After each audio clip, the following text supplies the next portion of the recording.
Coucou les beauty, j'espère que vous allez bien. Cette semaine, je vais vous parler des produits de rehaussement que j'utilise actuellement et des mises à jour que j'ai fait au niveau de mon application avec toutes les nouvelles connaissances que j'ai acquises. J'ai récemment testé 3 marques dont je suis fan. Il s'agit de Inlay, Elivana et Malamination. Ce qu'il va falloir tenir compte dans le choix de vos produits et le temps de pause. Est-ce qu'ils sont lents, rapides ou de temps moyen? La texture, est-ce que ce sont des produits qui sont assez liquides ou au contraire moyen ou bien plus épais? Et enfin, le pays de fabrication. Alors au niveau d'Inlay, c'est une marque italienne qui est fabriquée en Italie. Les produits sont sans bromate de sodium et surtout, vous savez qu'ils vont respecter les normes européennes. Ce sont des produits dits à temps moyen et c'est vrai que j'avais tendance avant à utiliser des produits rapides parce que ça nous fait gagner du temps. Maintenant, ce n'est plus quelque chose que je fais parce qu'il fallait quand même se dépêcher, surtout avec des produits qui fonctionnent entre 3 et 5 minutes. On avait plus de risques que quelque chose arrive et c'est très compliqué à travailler lorsqu'on commence parce que forcément, comme pour les extensions, on est plus lent. L'autre avantage d'Inlay, c'est que dans leurs produits de permanente et de fixation, il y a déjà beaucoup de vitamines, ce qui va aider. Et c'est l'une des seules marques qui peut se permettre de dire que avec le soin, leurs lash fillers après les cils vont être plus épais et plus long sur le long terme. Pourquoi? Parce qu'il va y avoir des ingrédients qui favorisent la repousse. Au niveau de la texture, on va dire que c'est une texture normale. Il faut savoir que au plus la texture est liquide, au plus elle est facile à travailler.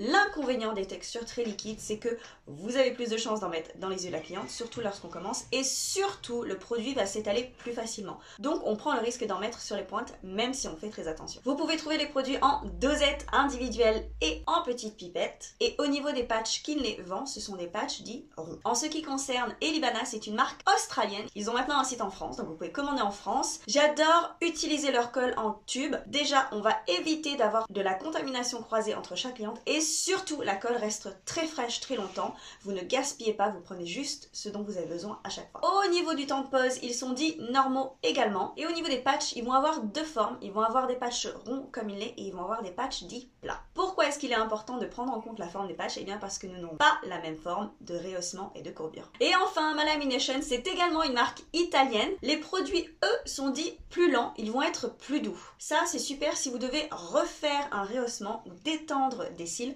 parce que du coup, le produit est moins concentré et moins agressif. Ils vont avoir 2 soins après le rehaussement. Alors, je vais pas vous mentir, les 2 soins sont assez chers, donc si vous devez en choisir qu'un sur les 2, je vous conseille le Lash Botox. Quelle est la différence si vous faites le deuxième soin? Et bien sûr, vous allez avoir encore plus de vitamines pour les cils, donc ils vont être plus hydratés et encore plus nourris. Dans tous les cas, les beauty, puisqu'on va venir faire un traitement chimique sur les cils, il est primordial de faire un soin à la fin pour rapporter des vitamines et de la kératine. En revanche, la texture des produits de Malamination est liquide, donc ce n'est pas une marque que je vous conseille lorsque vous commencez, mais plus lorsque vous êtes déjà experte et maîtrisez bien le rehaussement. Si j'avais à choisir entre les 3 marques, je dirais Inlay sans hésiter par rapport à la texture et le produit de fabrication et surtout toutes les vitamines qui vous apportent. En ce qui concerne mon protocole, je mets toujours des scotch sur les paupières des clientes pour relever et être sûr de mettre mon patch en silicone au plus proche des cils.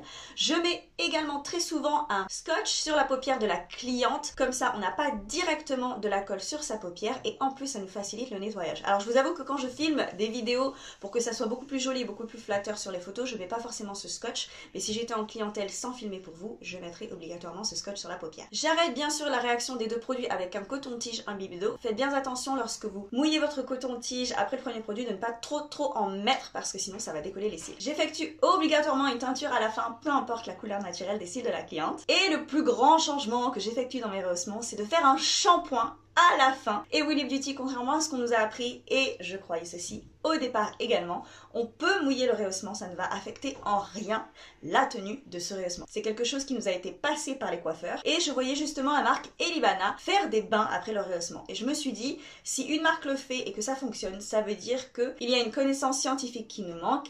Et j'ai la réponse, les web beauty vous savez déjà, et je vais vous challenger, je vous conseille de regarder quel est le premier ingrédient de vos 2 produits, le produit de permanente et le produit de fixation, et vous allez être surprise. L'avantage de faire un shampoing à la fin, c'est que ça va nous faciliter le nettoyage, on va être sûr d'enlever les résidus de colle et les résidus de teinture. Ce qui va se passer lorsque vous allez mouiller les cils directement, c'est la même chose lorsque vous allez mouiller des cheveux frisés.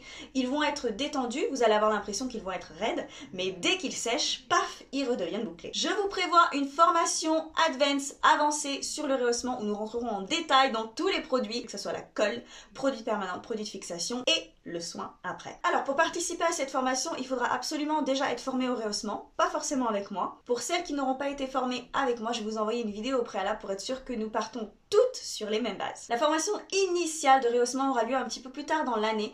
Le format sera différent, ça sera plus sous forme de webinaire en une fois, ça sera sous forme de vidéos qui auront été pré-tournées et sous forme de modules. Mais bien sûr, on se retrouvera très régulièrement en live pour des questions et des démonstrations. Voilà les beauty, j'espère que cette vidéo vous aura aidé, je vous fais de gros bisous et je vous dis à très bientôt.